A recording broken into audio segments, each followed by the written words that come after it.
The Religion of Numa by Jesse Benedict Carter, 1906. Read by Dan Attrell. Rome forms no exception to the general rule that nations, like individuals, grow by contact with the outside world.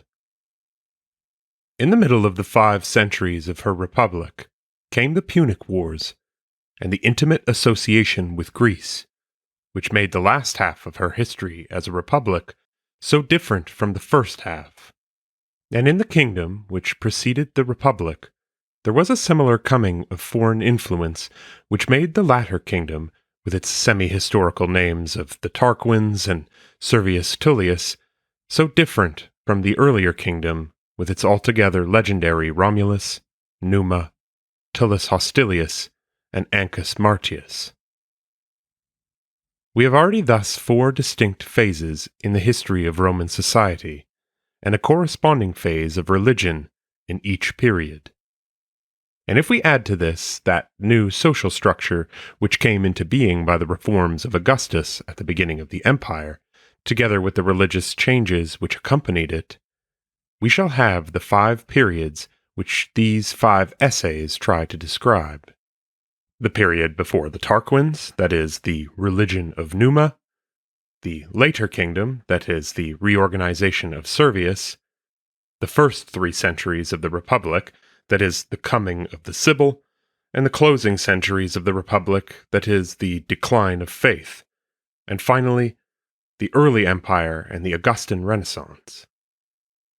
Like all attempts to cut history into sections, these divisions are more or less arbitrary, but their convenience sufficiently justifies their creation.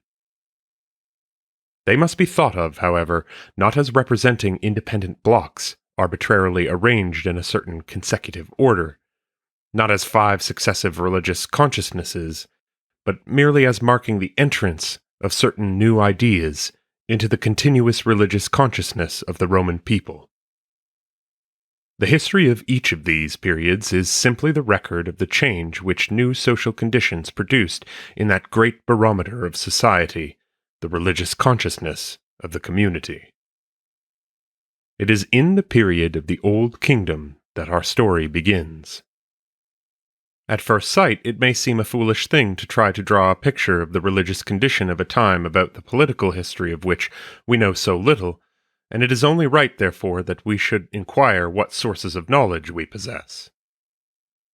There was a time, not so very long ago, when under the banner of the newborn science of comparative philology, there gathered together a group of men who thought they held the key to prehistoric history, and that words themselves would tell the story where ancient monuments and literature were silent. It was a great and beautiful thought, and the science which encouraged it has taken its place as a useful and reputable member of the community of sciences, but its pretensions to the throne of the revealer of mysteries have been withdrawn by those who are not its most ardent followers, and the indo-Germanic religion which is brought into being is a pleasant thought for an idle hour, rather than a foundation and a starting point for the study of ancient religion in general. Altogether aside from the fact that, although primitive religion and nationality are in the main identical, language and nationality are by no means so. We have the great practical difficulty in the case of Greece and Rome that in the earliest period of which we have knowledge, these 2 religions bear so little resemblance that we must either assert for the time of Indo-Germanic unity a religious development much more primitive than that which comparative philology has sketched, or we must suppose the presence of a strong decadent influence in Rome's case after the separation, which is equally difficult.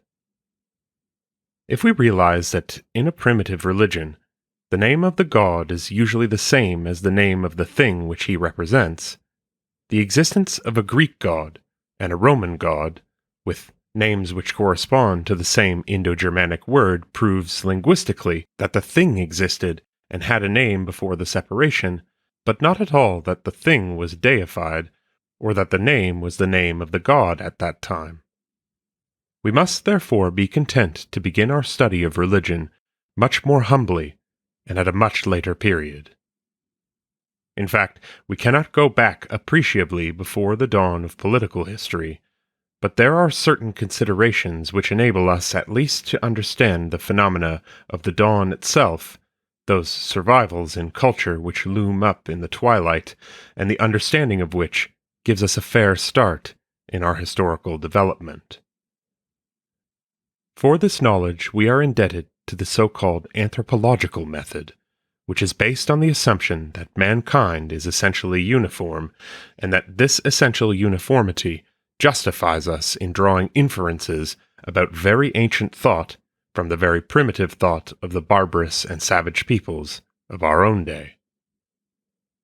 At first sight, the weakness of this contention is more apparent than its strength, and it is easy to show that the prehistoric primitive culture of a people destined to civilization is one thing, and the retarded primitive culture of modern tribes stunted in their growth is quite another thing, so that, as has so often been said, the two bear a relation to each other not unlike that of a healthy young child to a full-grown idiot.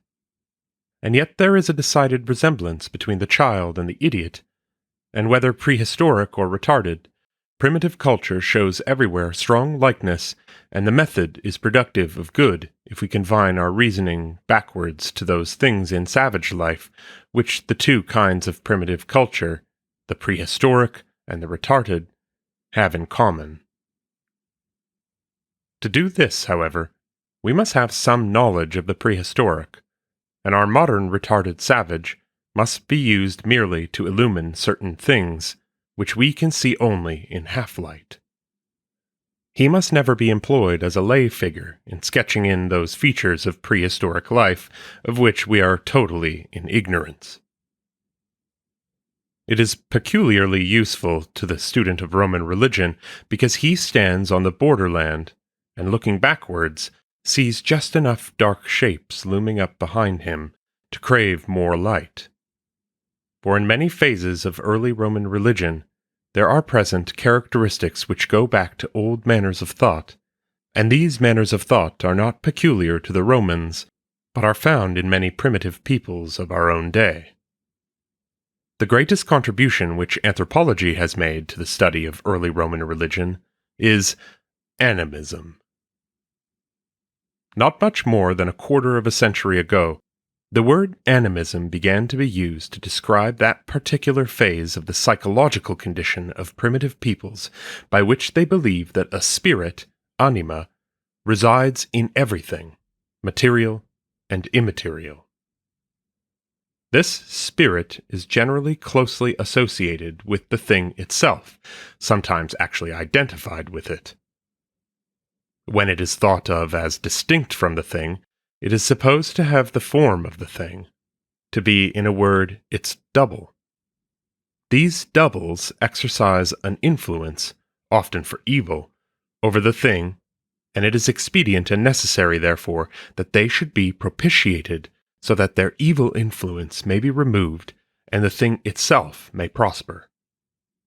These doubles are not as yet gods, they are merely powers, potentialities, but in the course of time they develop into gods. The first step in this direction is the obtaining of a name, the knowledge of which gives a certain control over the power to him who knows it.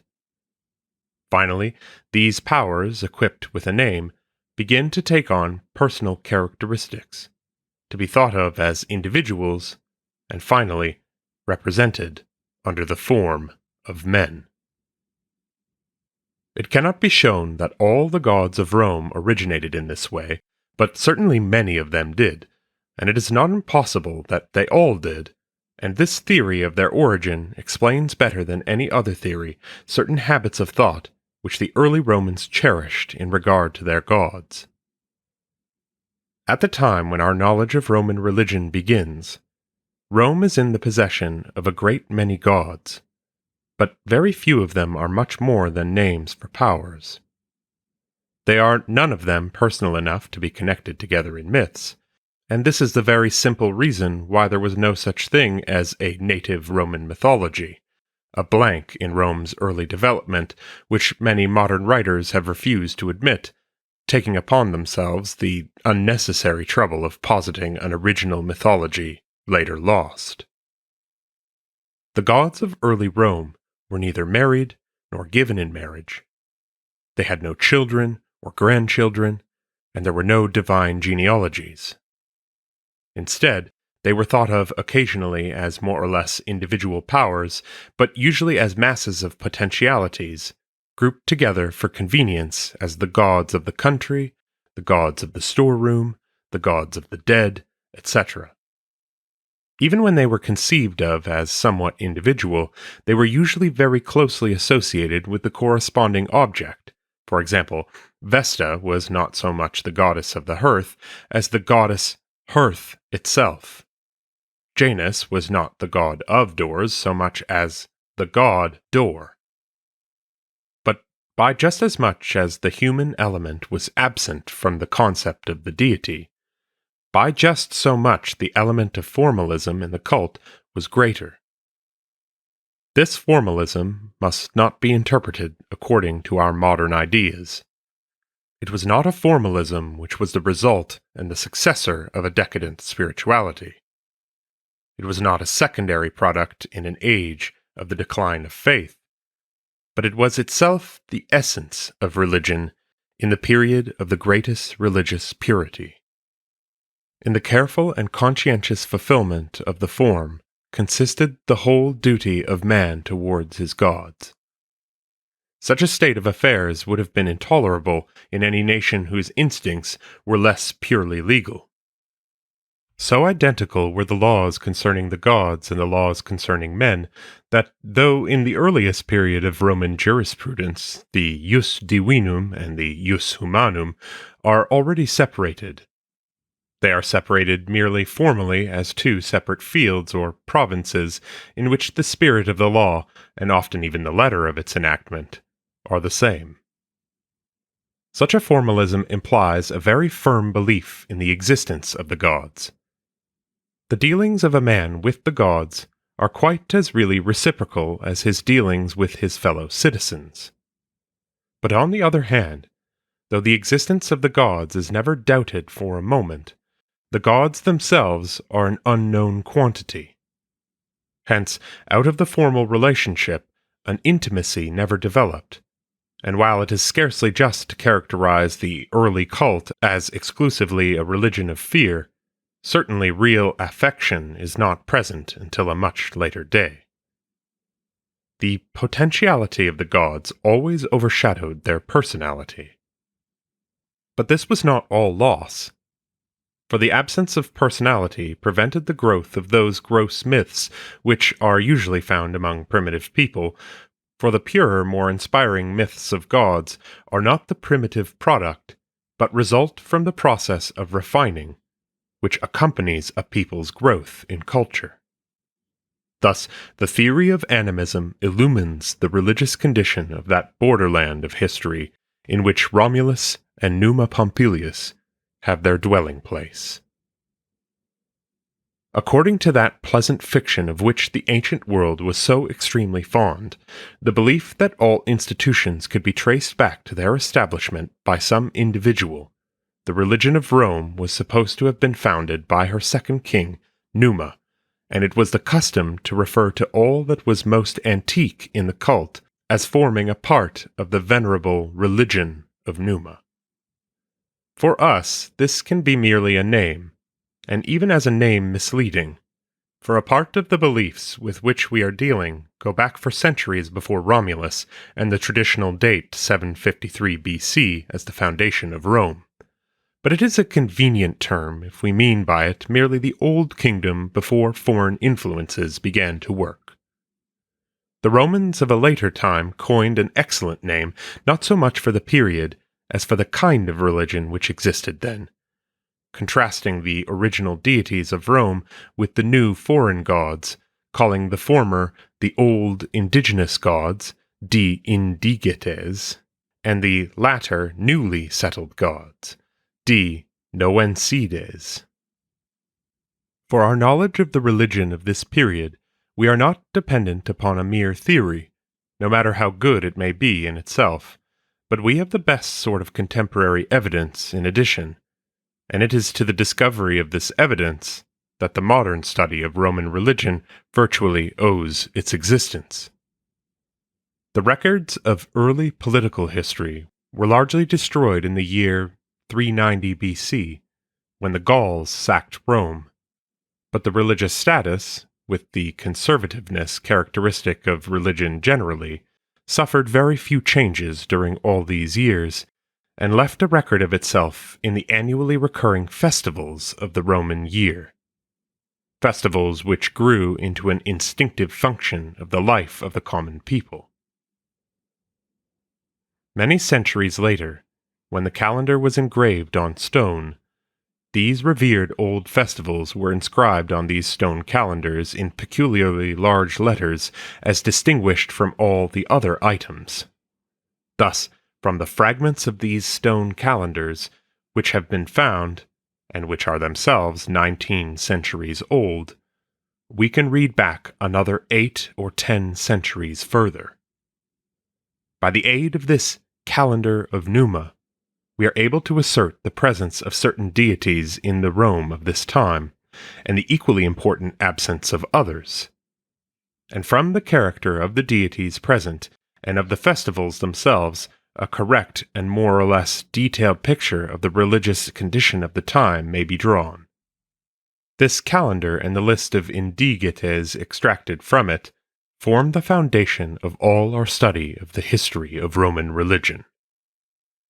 The religious forms of a community are always so bound up with its social organization that a satisfactory knowledge of the one is practically impossible without some knowledge of the other.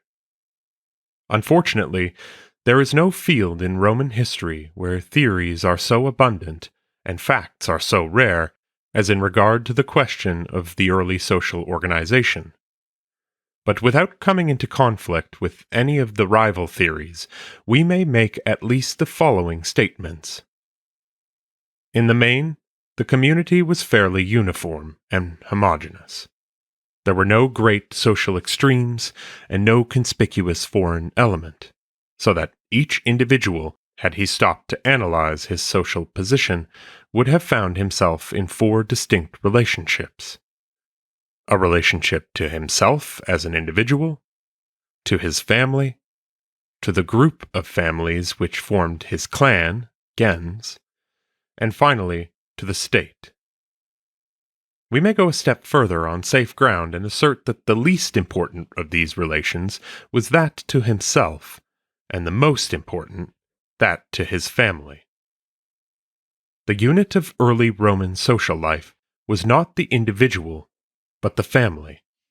And in the most primitive ideas of life after death, it is the family which has immortality, not the individual.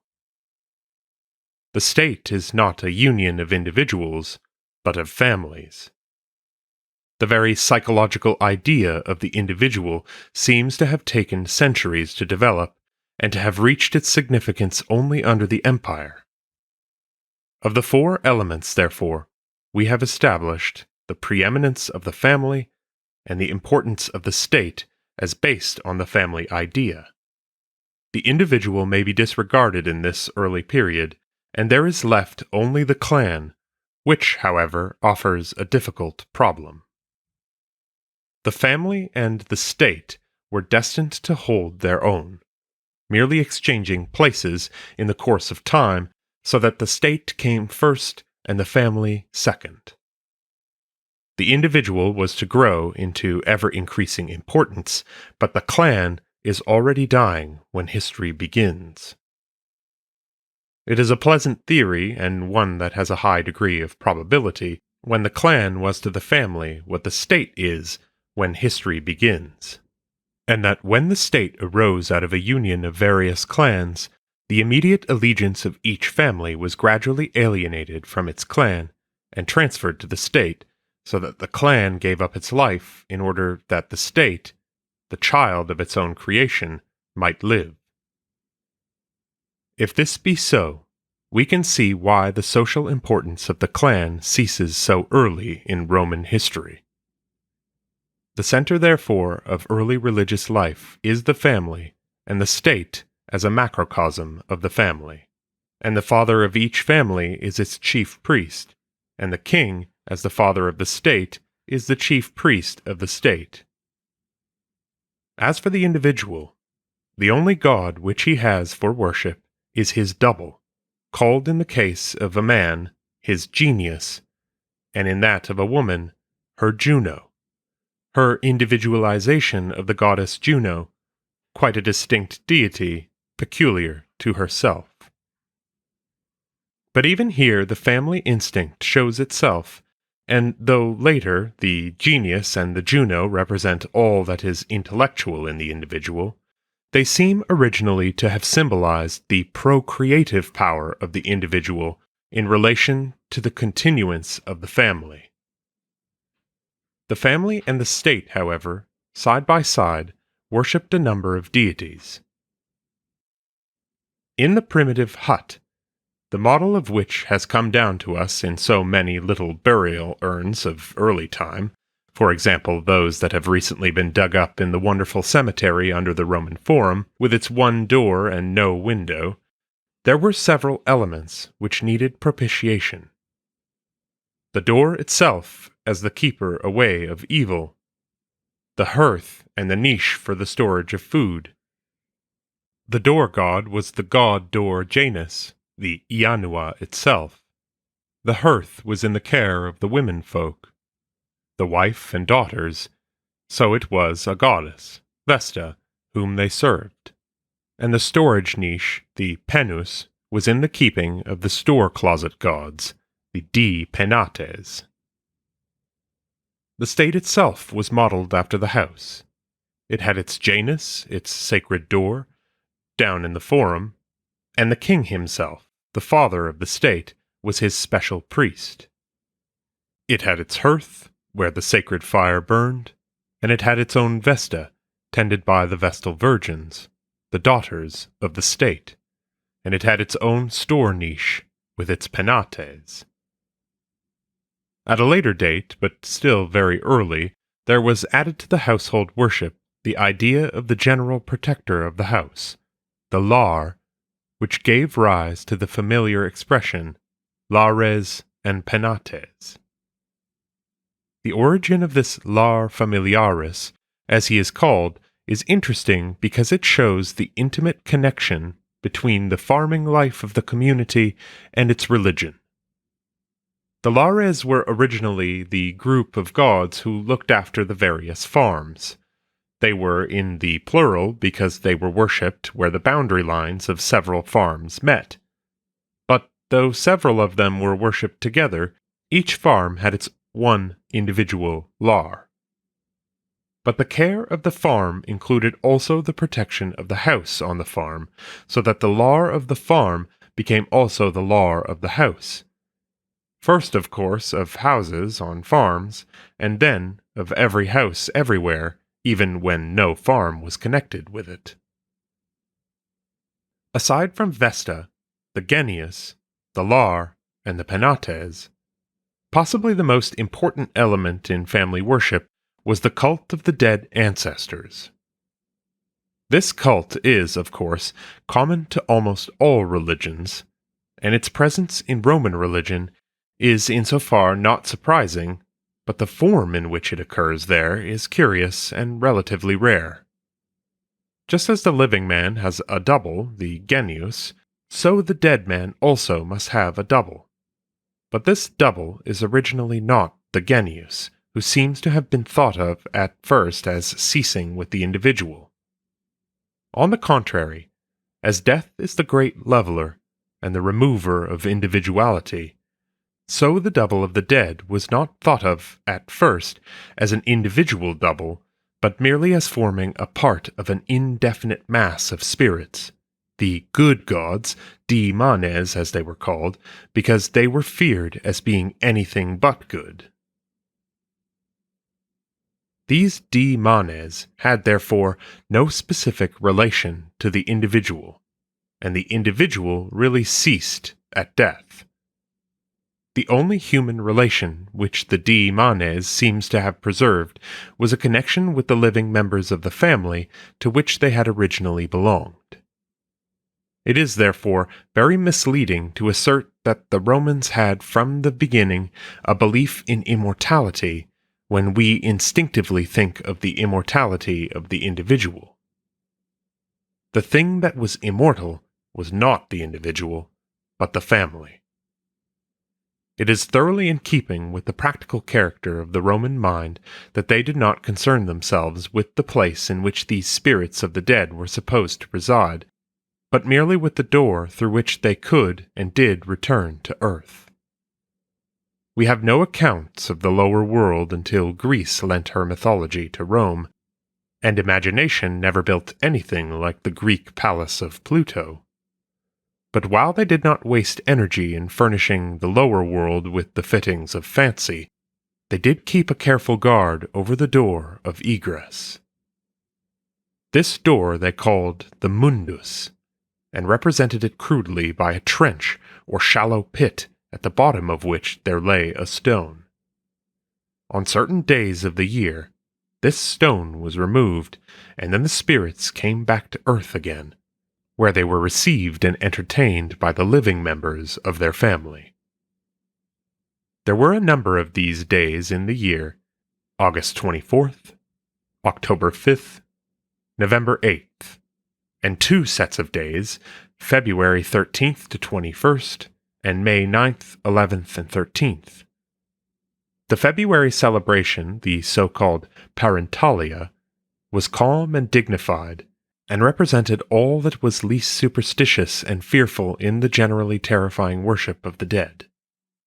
The Lemuria in May had the exact opposite character, and belongs to the category of the expulsion of evil spirits, of which Mr. Fraser, in his Golden Bough, has given so many instances. In this connection, it is interesting to notice 2 facts which stand almost as corollaries to these beliefs. One fact is the religious necessity for the continuance of the family, in order that there might always be a living representative of the family to perform the sacrifices to the ancestors. It was the duty of the head of the family not only to perform these sacrifices himself as long as he lived, but also to provide a successor. The usual method was by marriage and the rearing of a family, but in case where there was no male child in the family, adoption was recurred to. Here it is peculiarly significant that the sanction of the chief priest was necessary, and that he never gave his consent in case the man to be adopted was the only representative of his family, so that his removal from that family into another would leave his original family without a male representative. In cases of inheritance, the first lien on the income was for the maintenance of the traditional sacrifices, unless some special arrangement had been made. These exceptional inheritances, without the deduction for sacrifice, were naturally desired above all others, and the phrase, an inheritance without sacrifices, hereditas sine sacris, became by degrees the popular expression for a godsend. The other fact of interest in this connection is that, inasmuch as ancestors were worshipped only en masse, and not as individuals, that process could not take place in Roman religion, which is so familiar in many other religions, namely that the great gods of the state should, some of them, have been originally ancestors whose greatness during life had produced a corresponding emphasis in their worship after death, so that ultimately they were promoted from the ranks of the deified dead into the select Olympus of individual gods. This has been a favorite theory of the making of a god from the time of Euhemerus down to Herbert Spencer. There are religions in which it is true for certain of the major gods, but there are no traces of the process in Roman religion, and the reason is obvious in view of the peculiar character of ancestor worship in Rome. We have now seen the principal elements which went to make up the family religion, and that part of the state religion which was an enlargement and imitation of the family religion. But even in the most primitive times, a Roman's life was not bounded by his own hut and the phenomenon of death. There was work to be done in life, a living to be gained, and here, as everywhere, there were hosts of unseen powers who must be propitiated. His religion was not only coincident with every phase of private life, it was also closely related to the specific occupations and interests of the people, and just as the interests of the community, its means of livelihood were agriculture and stock raising, so the gods were those of the crops and the herds. Some years ago, the late Professor Mumson succeeded in extracting from the existing stone calendars a list of the religious festivals of the old Roman year, and also in proving that this list of festivals was complete in its present condition at the time before the city of Rome was surrounded by the wall which Servius Tullius built, and that it therefore goes back to the Old Kingdom, the time of what has been called the religion of Numa. We cannot go through all the festivals in detail, but it is extremely interesting to notice that almost every one of them is connected with the life of the farmer and represents the action of propitiation toward some god or group of gods at every time in the Roman year which was at all critical for agricultural interests. It must not be forgotten also that this list is not absolutely complete because it represents merely the official state festivals, and not even all of them, but only those which fell upon the same day, or days every year, so that they could be engraved in the stone to form a perpetual calendar. All state festivals, of which there were several, which were appointed in each particular year according to the backward or forward estate of the harvest, were omitted from the list, though they were celebrated at some time in every year. And naturally, the public calendars contained no reference to the many private and semi-private ceremonies of the year with which the state had nothing official to do, festivals of the family and the clan, and even local festivals of various districts of the city. In this list of peaceful deities of the farm, there is one god whose character has been very much misunderstood because of the company which he keeps. This is the god Mars. It has become the fashion of late to consider him as a god of vegetation, and a great many ingenious arguments have been brought forward to show his agricultural character. But the more primitive a community is, the more intense is its struggle for existence, and the more rife its rivalries with its neighbors. Alongside of the plowshare, there must always have been the sword or its equivalent, and along with Flora and Ceres, there must always have been a god of strife and battle. That Mars was this god in early as well as later times is shown above all things by the fact that he was always worshipped outside the city, as a god who must be kept at a distance. Naturally, his cult was associated with the dominant interest of life, the crops, and he was worshipped in the beautiful ceremony of the purification of the fields, which Mr. Walter Pater has exquisitely described at the opening of Marius the Epicurean. But he was regarded as the protector of the fields, and the warder off of evil influences, rather than as a positive factor in the development of the crops. Then, too, in the early days of the Roman militia, before the regular army had come into existence, the war season was only during the summer, after the planting, and before the harvest, so that the two festivals which marked the beginning and the end of that season were also readily associated with the state of the crops at the time. But the most interesting and curious thing about this old religion is not so much what it does contain as what it does not. It is not so much what we find as what we miss, for more than half of the gods whom we instinctively associate with Rome were not there under this old regime. Here is a partial list of those whose names we do not find: Minerva, Diana, Venus, Fortuna, Hercules, Castor, Pollux, Apollo, Mercury, Dis, Proserpina, Asclepius, the Magna Mater. And yet their absence is not surprising when we realize that almost all the gods in this list represent phases of life with which Rome in this early period was absolutely unacquainted. She has no appreciable trade or commerce, no manufacturers or particular handicrafts, and no political interests except the simple patriarchal government which sufficed for her present needs. Her gods of water were the gods of rivers and springs. Neptune was there, but he was not the ocean god like the Greek Poseidon.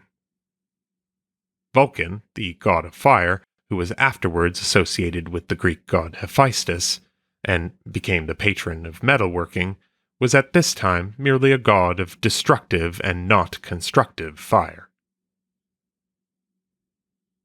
Even the great god Jupiter, who was destined to become almost identical with the name and fame of Rome, was not yet a god of the state and politics, but merely the sky god, especially the lightning god, Jupiter Feretrius, the striker, who had a little shrine on the Capitoline, where later the great Capitoline temple of Jupiter Optimus Maximus was to stand.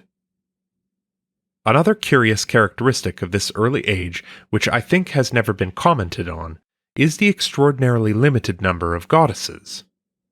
Vesta is the only one who seems to stand by herself, without a male parallel.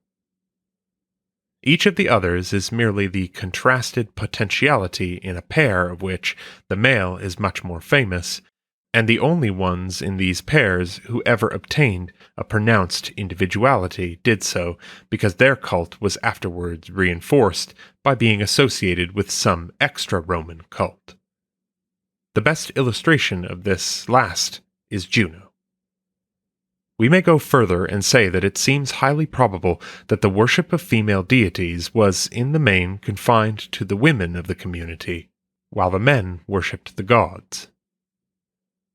This distinction extended even to the priesthoods, where the wife of the priest of a god was the priestess of the corresponding goddess. Such a state of affairs is doubly interesting in view of the preeminence of female deities in the early Greek world, which has been so strikingly shown by Miss Jane Harrison in her recent book, Prolegomena to the Study of Greek Religion. The most vital question which can be put to almost any religion is that in regard to its expansive power and its adaptability to new conditions. Society is bound to undergo changes, and a young social organism, if normal, is continually growing new cells. New conditions are arising, and new interests are coming to the front.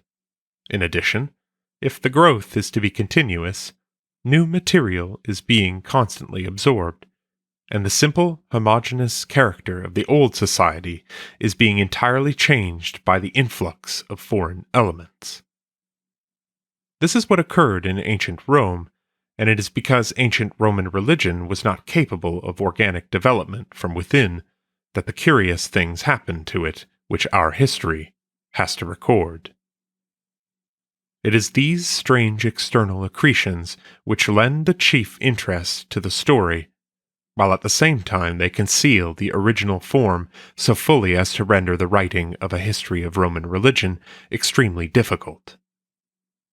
Yet it must not be supposed, because Roman religion was unable to adapt itself to the new constitution of society with its contrasted classes, and to the new commercial and political interests which attracted the attention of the upper classes, that it was absolutely devoid within itself, within its own limitations, of a certain capability of development. For several centuries after outside influences began to affect Rome, her original religion kept on developing alongside of the new forms. The manner in which it developed is thoroughly significant of the original national character of the Romans. We have seen that from the very beginning, the nature of the gods as powers rather than personalities tended to emphasize the value and importance of the name, which usually indicated the particular function or speciality of each deity, and was very often the only thing known about him.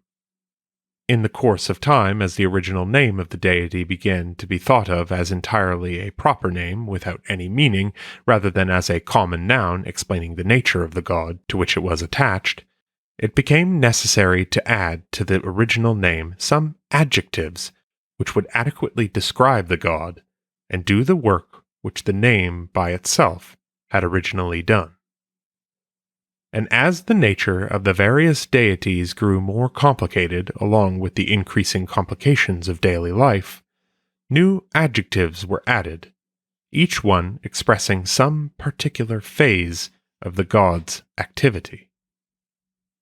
Such an adjective was called a cognomen, and it was often of very great importance because it began to be felt that a god with one adjective, that is, invoked for one purpose, was almost a different god from the same god with a different adjective, that is, invoked for another purpose.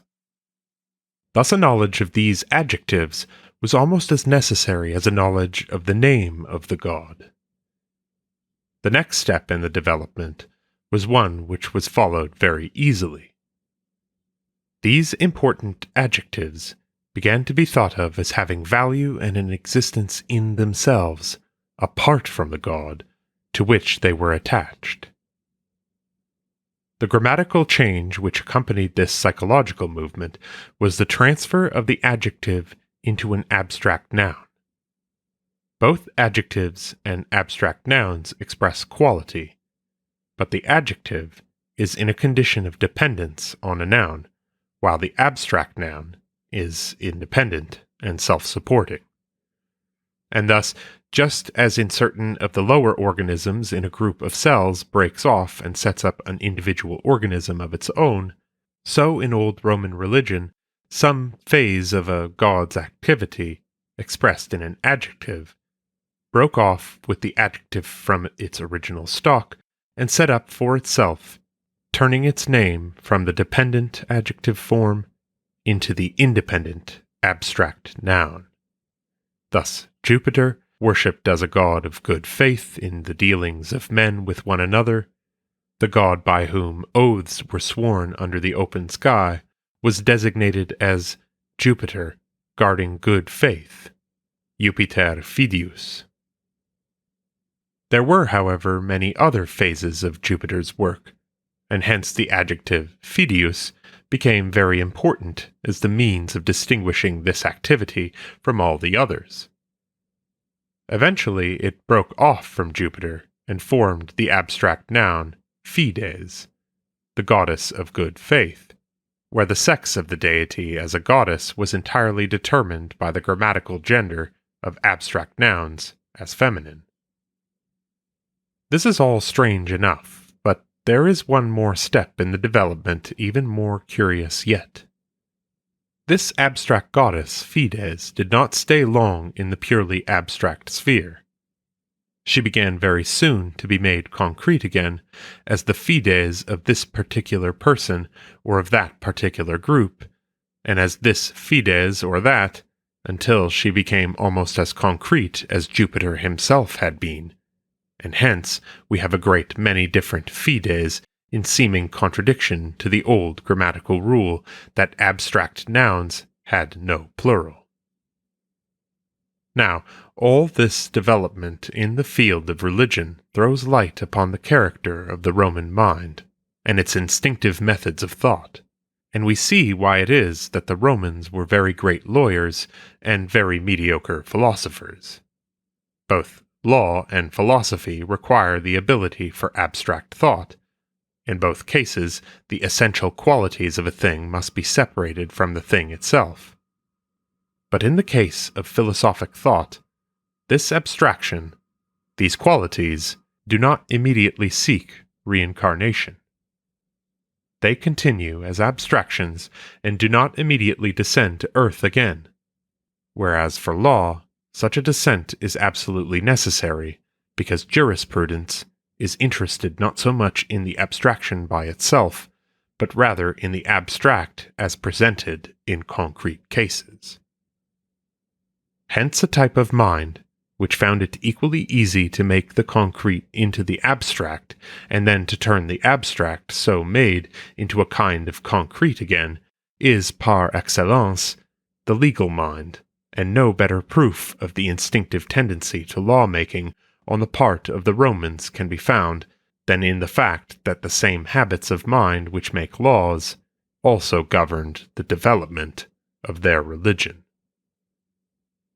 Unfortunately, however, it was not these abstract deities who could save old Roman religion. They were merely the logical outcome of the deities already existing, merely new offspring of the old breed.